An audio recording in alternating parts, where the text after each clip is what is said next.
Media, open. In our case, we have a completely open building. Anybody can walk in the door, go wherever they want to. Makes it very hard to defend that. And now even with the USBs and the external media, even the secure networks aren't, safe anymore.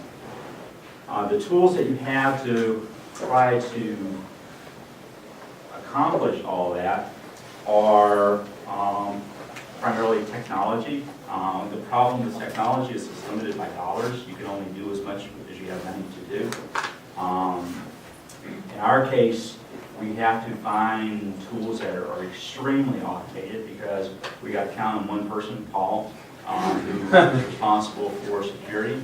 Our counterparts in the House and Senate have more people in their security area than we have in their entire IT area. So we're fighting a losing battle. Paul does everything he can to protect us, but we have to rely on tools. They have to be highly automated.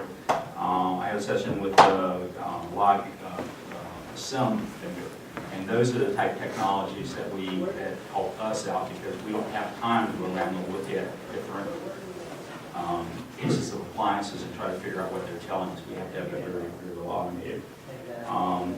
Staff is important. That's also, I think everybody finds that that's a very limited resource because it's very hard to get people in, not something that you can just, make happen automatically. The other things happen, I think, largely to the government, that was mentioned earlier, is that, right now security is a very, very hot field, and there's a lot of money out there that could be thrown at their staff, and there's a tendency for them to leave. So we're potentially losing a lot of that talent, and it's very hard to hang on to them. The thing that you probably have the most capability in is policy.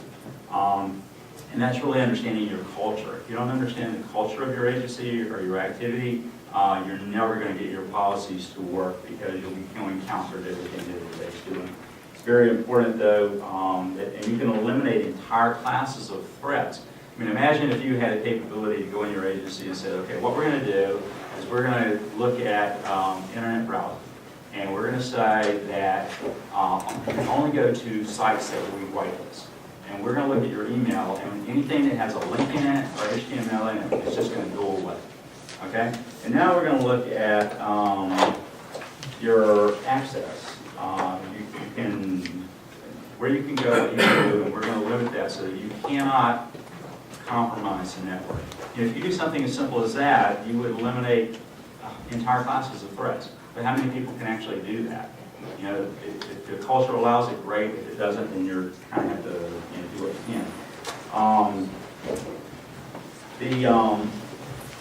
So I guess the message is that you look at and I guess that's the function of the CIO, and certainly if you have a role in your agency to make decisions, look at the things that you can do, the tasks you have to do, and the tools you have to do it, and try to hire good people to make it happen.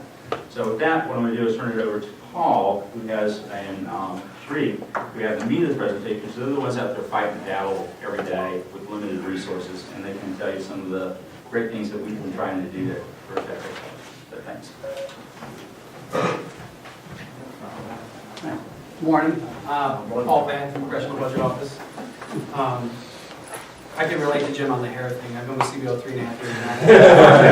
I think here, but it's gone now. So I started. It's not white yet. Yeah, you must have side.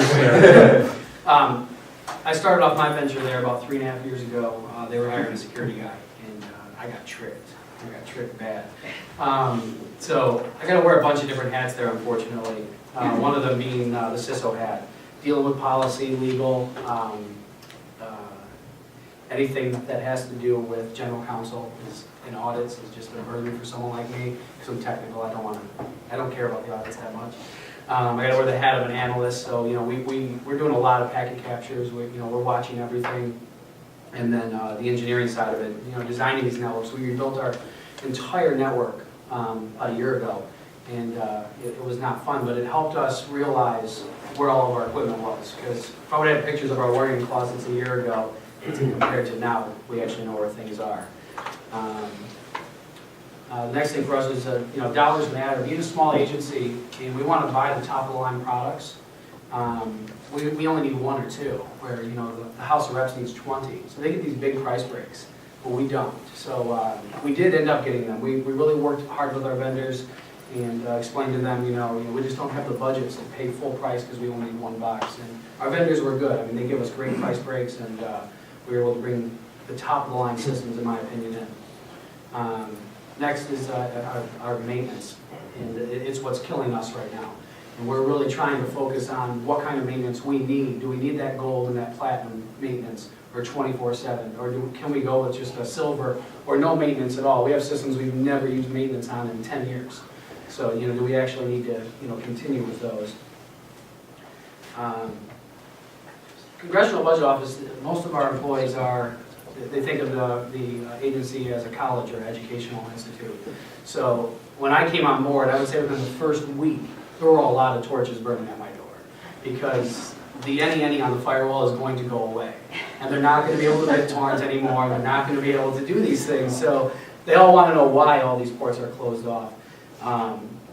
It took me, I still don't know the culture of CBO fully, but I came in as a policy guy and said, we're going to change the agency through policy. And then I realized, maybe about after a year and a half, that CBO doesn't want policy. They don't want to have things in writing.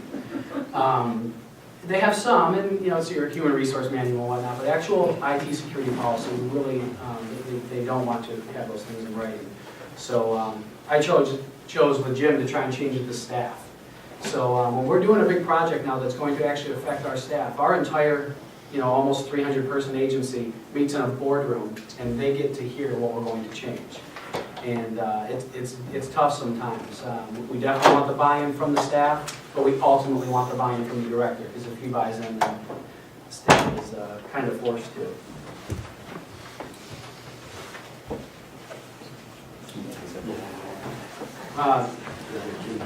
I call the systems subordinate systems, even though some of them are getting insubordinate. I don't manage people, I manage systems, but I think that could be worse at times. So for us, for the automation, we had a big report done 4 years ago, before my time, on systems that we needed to bring in-house to actually fix our security posture. And we spent probably 6 months after I came on board determining what those systems would be. And the things that we looked for were, because it's a one-man shop. It's 1.5 now. I have someone that works 20 hours a week, but it's hard to get work done sometimes with that. So we needed things that were out of the box, ready to go. And we had to find a SIM that was, some forensic stuff that was, and if anyone has questions on what we're using, feel free at the end. We needed to find out, do we need to hire more staff for this? Are these systems going to require me to focus my 8-hour day only on that system, because the time just isn't there. Between the analyst, engineer, and CISO roles, it just wasn't possible. So we've done a really good job of picking out those systems. Reliability of these systems, we did a lot of work. We can't replace the box every 2 years or every 3 years. So I kind of think of the systems as a new employee. They don't accrue sick days. But after 3 years of running, when their hard drive crashes, they're on sick days. And that system's down. So then we kind of had to determine, can it be down for a day? And it goes back to the whole maintenance issues for us. And updates is just killing our shop. It's almost impossible to get updates out of all of just our security systems with a staff of 13 in IT. Classified resources. Yeah. I've been trying for 3.5 years. The House has been trying for 10, and the Senate's probably been trying for 30. They're just not going to give us any SIPR access. So if anyone can get an account for us, that would be great. So, we go to all, we have cleared staff. We go to these briefings. They tell us